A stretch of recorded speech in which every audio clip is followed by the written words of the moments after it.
আমার শাশুড়ির চোখে দেখা সবচেয়ে সুদর্শন নম্র ভদ্র ছেলে হচ্ছে তার বেটির স্বামী, মানে আমার শাশুড়ির জামাই, আমার নন্দের স্বামী। আমার শাশুড়ি কয় তার বিটির স্বামী তার বিটির সব কথা শোনে।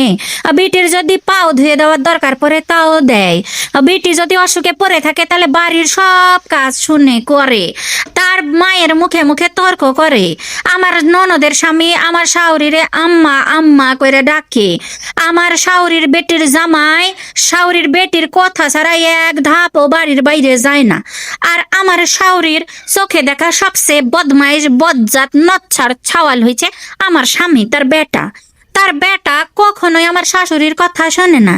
আমার শাশুড়ির বেটা মাকে আম্মা ডাকে, মা মা করে ডাকে। আমার শাশুড়ির বেটা সব সময় তার বউয়ের আঁচল ধইরা, মানে আমার আঁচল ধইরা ঘুরে। আমার শাশুড়ি কয় যে তার বেটা নাকি বউয়ের ভাইরে। এই জন্য আমার শাশুড়ির মনটা খুব খারাপ। একদিক দিয়ে জামাইয়ের জন্য সে গর্ববোধ করে, আরেক দিক দিয়ে বেটার জন্য সে দুনিয়াতে লজ্জা বোধ করে। তার বাসে থাকবার মন চায় না, মরে যেতে চায়।